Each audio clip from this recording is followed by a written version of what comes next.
Hay algo que me lleva mucho tiempo sin poder quitarme de la cabeza. Una escena muy concreta, muy cotidiana, que seguramente también tú has vivido de alguna manera. Es la escena de alguien que intenta abrir una puerta que va hacia adentro tirando de ella hacia afuera, con fuerza, con determinación, convencido de que si empuja más, si insiste más, si se pone más tenso, la puerta acabará cediendo, y la puerta no cede. No puede ceder, porque no está diseñada para eso, y cuanto más fuerza, más se cierra. La puerta siempre fue hacia adentro. Bastaba con empujarla suavemente. ¿Cuántas veces has vivido algo así en tu propia vida? No con puertas, sino con personas, con situaciones, con proyectos, con decisiones que llevas años intentando forzar y que cuanto más fuerza metes, más se resisten. Suscríbete a este canal si llevas años empujando puertas que van hacia adentro. Aquí aprendemos juntos cuándo empujar y cuándo buscar otra manera. Yo lo he vivido muchas veces, y creo que tú también, si eres honesto contigo mismo. Esos momentos en que sabes que estás empujando demasiado, que hay algo en ti que reconoce que lo que estás haciendo no está funcionando, pero parar se siente como rendirse. Y rendirse, en la cultura en que nos han educado, es lo peor que puedes hacer. No pain, no gain. Sin dolor no hay ganancia. Si quieres algo de verdad, lucha por ello hasta que lo consigas. Nunca te rindas. El éxito es para los que aguantan más. Son frases que hemos escuchado 1000 veces. Frases que están grabadas en algún lugar de nuestro sistema de creencias como si fueran verdades absolutas. Y parte de ellas es verdad, claro que sí. La perseverancia importa. El esfuerzo importa. Pero hay algo que esas frases no distinguen. Y esa distinción, cuando la entiendes, puede cambiarte la vida. Hoy en Mente Quieta vamos a hablar de la paradoja de la fuerza, una de las ideas más contraintuitivas y más profundas de la filosofía taoísta. La idea que Lao Tse desarrolla en varios capítulos del Tao Te Ching, con una imagen que lleva 25 siglos siendo perfectamente exacta, la imagen del agua. En episodios anteriores hemos hablado del Wu Wei, la acción sin esfuerzo, del liderazgo invisible, del Ikigai y de cómo los propósitos más reales suelen ser los más pequeños. Hoy damos un paso más y entramos en territorio que, para muchas personas de entre 45 y 65 años, puede resultar especialmente relevante, porque hay una edad en la que ya llevas suficiente tiempo luchando como para preguntarte si hay otra manera, en la que el cuerpo empieza a decirte cosas que antes podías ignorar, en la que te das cuenta de que la energía no es infinita y que gastarla en forzar lo que no quiere moverse es un lujo que ya no te puedes permitir. Si estás en esa edad, o si tienes esa sensación aunque seas más joven, este episodio es para ti. El capítulo 78 del Tao Te Ching dice esto: nada en el mundo es tan blando y flexible como el agua. Sin embargo, para disolver lo duro y lo inflexible, nada puede superar al agua. Lo blando supera a lo duro, lo suave supera a lo rígido. Y luego añade: todo el mundo sabe que esto es verdad, pero nadie lo practica. Esa última línea es la que más me detiene siempre. Todo el mundo sabe que esto es verdad, pero nadie lo practica. ¿Por qué? ¿Por qué sabemos algo y aún así no lo aplicamos? ¿Qué hay en nosotros que resiste esta sabiduría, que la reconoce y al mismo tiempo la ignora? Creo que tiene que ver con el miedo, con lo que hemos aprendido a asociar con las palabras blando, suave, flexible. En Occidente, esas palabras han adquirido una connotación casi vergonzosa. Ser blando es ser débil. Ser flexible es no tener principios. Rendirse, aunque sea el rendirse inteligente del agua que rodea el obstáculo, parece una derrota. Y esa confusión nos cuesta muy cara. Déjame contarte lo que le hace el agua a la piedra. No lo hace de golpe, no ataca, no rompe. El agua simplemente está ahí, constante, presente, fluyendo con su naturaleza. Y con el tiempo, con paciencia que solo el tiempo puede tener orada la roca más dura que existe. El Gran Cañón del Colorado, con sus 1600 metros de profundidad y sus paredes de roca que parecen imposibles, fue creado por un río, por agua, por algo que puedes sostener en la palma de la mano. El agua no forzó nada. El agua fue agua. Siguió su naturaleza, que es fluir hacia abajo, encontrar el camino de menor resistencia, rodear lo que no puede atravesar y atravesar lo que puede rodear. Y con el tiempo la roca cedió. ¿Cuánto tiempo llevas intentando horadar tu roca a golpes en lugar de fluir alrededor de ella? Ahora quiero contarte dos historias de árboles, porque en la naturaleza hay una sabiduría que a veces las palabras no pueden transmitir con la misma claridad. Imagina una tormenta fuerte. El tipo de tormenta que en algunas zonas de España o México ocurre en verano, con viento real, con fuerza. En esa tormenta hay dos árboles. El primero es un roble viejo, con un tronco grueso y raíces profundas. Durante años ha resistido muchas tormentas. Se ha hecho cada vez más rígido, más duro, más convencido de que la fuerza es la respuesta. Cuando llega el viento, el roble opone resistencia. Se planta, no cede. El segundo es una caña de bambú. Delgada, aparentemente frágil, que se dobla hasta casi tocar el suelo con cada ráfaga, que parece a punto de romperse en cada momento, que no ofrece resistencia al viento sino que lo deja pasar. Cuando la tormenta termina, el roble puede estar partido por la mitad. El bambú se endereza despacio, vuelve a su posición y sigue creciendo. La flexibilidad no fue debilidad, fue la estrategia más inteligente disponible. ¿Y qué tiene que ver esto con tu vida concreta, con tu día a día, con las decisiones que estás tomando ahora mismo? Tiene que ver con todo. Pero quiero bajar a tres áreas específicas donde esto aparece con más frecuencia para las personas que están en la segunda mitad de su vida. La primera es el trabajo. Hay personas que llevan años en una profesión que ya no les da lo que les daba, que sienten que el trabajo que hacen ya no les pertenece del todo, que el mundo ha cambiado en una dirección y ellos siguen empujando en otra. Y sin embargo, siguen. No porque quieran seguir, sino porque rendirse, cambiar de rumbo, reconocer que ese camino ya no es el suyo, se siente como admitir que los años invertidos fueron un error. En Occidente lo llamamos la falacia del coste hundido. Seguimos gastando energía en algo que no funciona porque ya gastamos mucha energía en ello, y soltar parece tirar todo eso por la borda, pero el coste ya está hundido. Ya no puedes recuperarlo. La única pregunta real es qué vas a hacer con el tiempo que te queda. El segundo área es las relaciones. Y aquí el tema del forzar se vuelve especialmente sutil, porque muchas veces lo hacemos con las mejores intenciones. Forzar una relación puede parecerse a llamar constantemente a alguien que necesita distancia, a intentar arreglar lo que la otra persona aún no está lista para arreglar, a querer que una amistad o un vínculo familiar sea lo que fue hace 20 años cuando ya ha cambiado. El amor que fuerza, que insiste, que no acepta el tiempo natural de las cosas, suele terminar rompiendo lo que intenta proteger, como el roble que se parte por no haber cedido. La sabiduría del agua dice: rodea el obstáculo, da tiempo al tiempo, estate presente sin presionar, y confía en que lo que tiene que volver, vuelve. Y lo que tiene que irse, se va mejor cuando lo dejas ir con dignidad que cuando te aferras a ello hasta que se rompe. ¿Hay alguna relación en tu vida ahora mismo donde estés apretando demasiado? ¿Donde quizás el mejor acto de amor sería aflojar? El tercer área es la salud. Y esto lo mencionan pocas veces los que hablan de la filosofía taoísta, pero me parece uno de los más importantes. Hay un tipo de persona que conozco bien y que quizás tú también conoces, o quizás tú mismo eres en algún momento. Es la persona que cuando el cuerpo dice «necesito descanso», responde con más esfuerzo, que cuando tiene dolor, empuja a través del dolor, que cuando está agotada se convence de que lo que necesita es más disciplina, más voluntad, más no rendirse. Y el cuerpo, que es el sistema más sabio que conocemos, termina tomando él mismo la decisión. Una lesión, una enfermedad, un colapso, no como castigo, sino como la única manera que tiene de comunicar lo que lleva tiempo intentando decir con señales más pequeñas.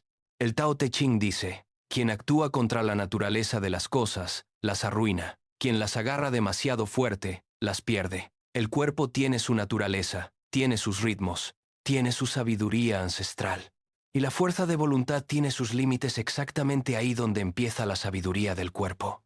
Quiero hablarte ahora de algo que la ciencia moderna ha comenzado a estudiar con mucha atención en las últimas décadas y que resuena de manera sorprendente con lo que Lao Tse describía hace 25 siglos. Mihaly Csikszentmihalyi, el psicólogo húngaro-americano que lleva décadas investigando el bienestar y la experiencia óptima, desarrolló un concepto que se ha vuelto muy conocido: el estado de flujo, o flow. Ese estado en que una persona está tan absorta en lo que hace, tan completamente presente en la actividad, que pierde la noción del tiempo, del esfuerzo, de sí misma. El músico que toca durante horas sin notarlo. El escritor que mira el reloj y han pasado 3 horas que parecieron 30 minutos. El deportista que en una competición siente que las cosas ocurren solas. Lo que Csikszentmihalyi descubrió es que ese estado no se puede forzar, que cuanto más intentas entrar en flujo, más se escapa.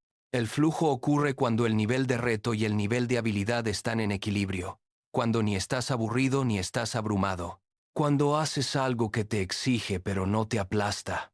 Y cuando el flujo ocurre, el rendimiento es extraordinario. Las personas en estado de flujo producen su mejor trabajo, toman sus mejores decisiones, son más creativas, más generosas, más efectivas, sin esfuerzo aparente.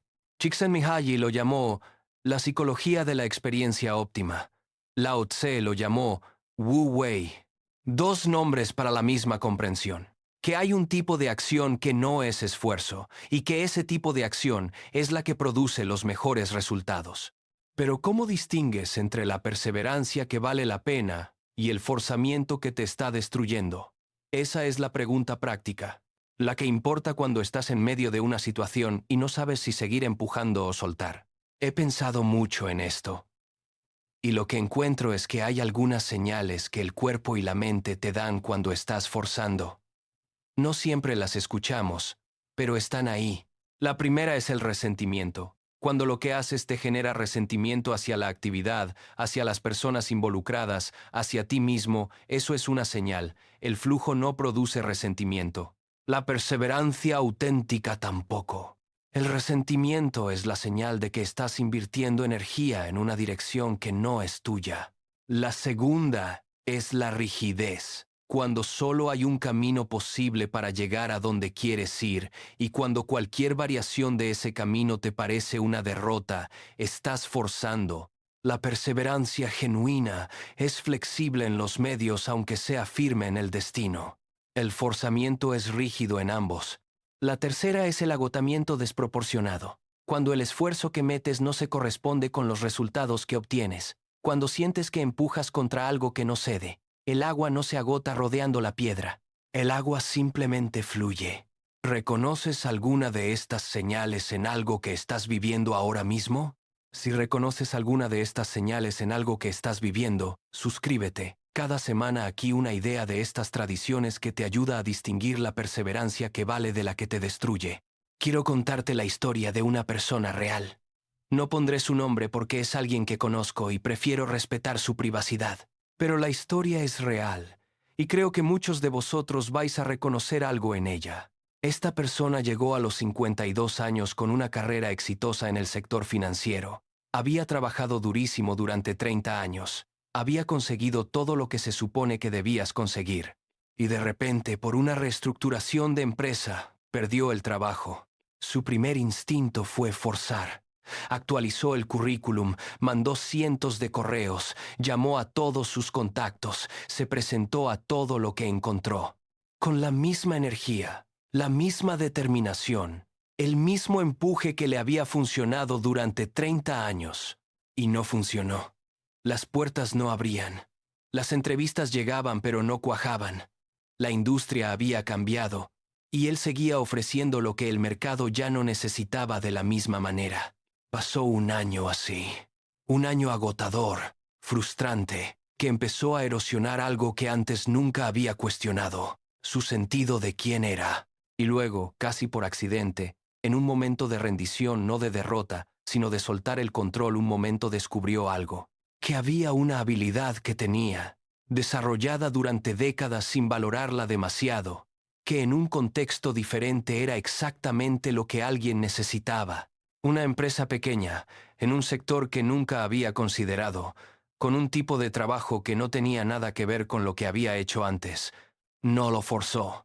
Lo encontró cuando dejó de buscar lo que buscaba y permitió que llegara lo que podía llegar. Hoy trabaja con más satisfacción que en ningún momento de su vida anterior. Y lo primero que dice cuando le preguntas es esto: si hubiera tardado 6 meses más en soltar, no lo habría encontrado. La diferencia entre rendirse y fluir.